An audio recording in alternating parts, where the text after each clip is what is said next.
There is a misconception that working in a funeral home is scary. It isn't. It's quiet. It's scientific. It's peaceful. The dead don't scream, they don't judge, and they certainly don't move. I've been a mortician for 20 years. I've prepped thousands of bodies. I know the biology of death. I know about muscle spasms and escaping gases. I can explain away almost anything. But what happened on the night of November 14th? There is no science for that. There is no biology that explains how a man who has been dead for 2 days can decide to change his seat. It was 1 a.m. I was pulling an all-nighter. We had a double service the next morning, and I was behind schedule. I was working on a gentleman named Mr. Vance. He was a large man, about 6'4", 250 pounds. He had died of a massive heart attack in his sleep 2 days prior. By the time he got to me, rigor mortis had fully set in. For those who don't know, rigor mortis is when the muscles stiffen due to chemical changes. It makes the body rigid like a board. To dress a body, you have to break the rigor. You have to physically massage and flex the limbs to get them moving again. Mr. Vance was stiff as a statue. It took all my strength just to cross his hands over his stomach. I finished the arterial injection around 2 a.m. The embalming fluid was in, the blood was out. He was preserved. I covered him with a modesty sheet. He was lying flat on the porcelain prep table. I hadn't dressed him yet. That was the next step. I decided to take a coffee break before tackling the suit. I took off my gloves, washed my hands, and walked to the door. I stepped out into the hallway and let the door close. It locked automatically, a safety feature to keep unauthorized people out. I had the only key card in the building on my lanyard. I went to the break room, poured a cup of black coffee, and sat down. The building was silent, just the rain hitting the roof. 10 minutes passed. Then I heard a sound coming from the prep room down the hall. I froze. My first thought was that the table had collapsed. It happens rarely, but if a hydraulic seal fails, the table can drop. I ran back to the prep room. I swiped my card. The light turned green. I stepped inside. The porcelain table was intact. The instruments were where I left them, but the table was empty. Mr. Vance was gone. I stood there, blinking, trying to process it. Had the body slid off?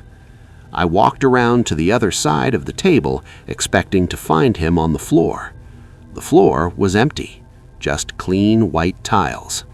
"Hello?" I called, which was a stupid thing to do. There was no one else in the building. Then I smelled it. Formaldehyde has a very specific, sharp smell, but this smelled like the fluid, but mixed with something else, something like ozone or static electricity. I looked around the room. It's a large room. In the far corner, near the cabinets where we keep the cosmetics, there was an old wooden chair. We used it for sitting when we had to do detail work on a face. I looked at the chair. Mr. Vance was sitting in it. He wasn't slumped over. He wasn't falling off. He was sitting upright. His back was pressed against the wood. His massive, naked feet were flat on the floor. His hands, which I had crossed over his stomach, were now gripping the armrests of the chair. My brain tried to reject what I was seeing. Rigor mortis, I thought. He is rigid. He cannot bend at the waist. He cannot bend his knees. To sit in that chair, someone would have to snap his tendons. But he looked comfortable. He was draped in the modesty sheet, almost like a toga. I didn't move. I couldn't. I stood by the empty table, gripping the edge of the steel. "Mr. Vance?" I whispered. The body didn't move. His chest didn't rise. He was dead. I knew he was dead. But then I saw his eyes. When I prepped him, I had used eye caps, little plastic domes that go under the eyelids to keep them shut. I had glued his eyes closed. It is standard procedure. Mr. Vance's eyes were wide open. The glue had torn. The eyelids were ripped. He was staring straight ahead, not at me, just staring at the wall. But as I watched, his head began to turn. It was a jerky, ratchet-like motion. Click, turn. Click, turn. He was fighting the rigor mortis. He was forcing his own frozen muscles to move. He turned his head until he was looking directly at me. His eyes were cloudy, glazed over with death, but there was focus. And then his jaw dropped. I had wired his jaw shut. I had used a needle injector to tie the mandible to the maxilla. His jaw snapped open with a sickening crack, breaking the wire. A sound came out of his open mouth. It wasn't a word.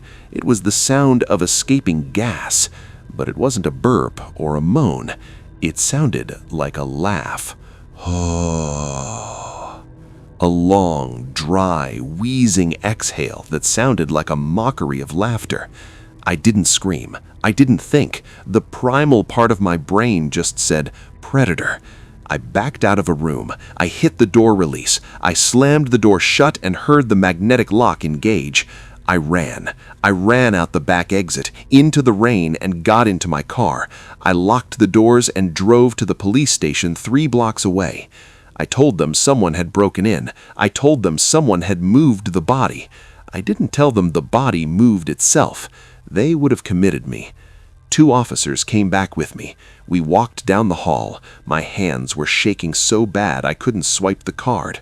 The officer did it. The door opened. Mr. Vance was not in the chair. He was lying on the floor, halfway between the table and the chair. He was face down. His limbs were tangled. He looked like a mannequin that had been tossed. "See?" the officer said. "He just slid off the table. Gravity. It happens with the fluids." He slid off and rolled. I looked at the table. It was flat. There was a lip around the edge to catch fluids. A 250-pound man doesn't just slide over a metal lip. And then I looked at the chair in the corner. On the wooden armrests, there were wet handprints, fingerprints made of embalming fluid and skin oil. He had been sitting there. The officers helped me lift him back onto the table. When we lifted him, I felt his legs. The rigor was gone. His legs were loose, flaccid. Rigor mortis lasts for 24 to 48 hours. It doesn't just vanish in 20 minutes, unless the muscles had been forced, broken by extreme exertion. I finished the job. I dressed him. I put him in the casket. I glued his eyes shut again, using double the adhesive. I quit the next week. I work in a bakery now. I work with dough. I like dough. It's soft. It rises when you want it to, and it stays where you put it. But sometimes, when I'm alone in the kitchen early in the morning, I hear a thud, and I freeze. I wait for the sound of stiff, dried joints cracking, and I wonder, if I hadn't come back into the room when I did, would Mr. Vance have stayed in the chair, or was he practicing to stand up?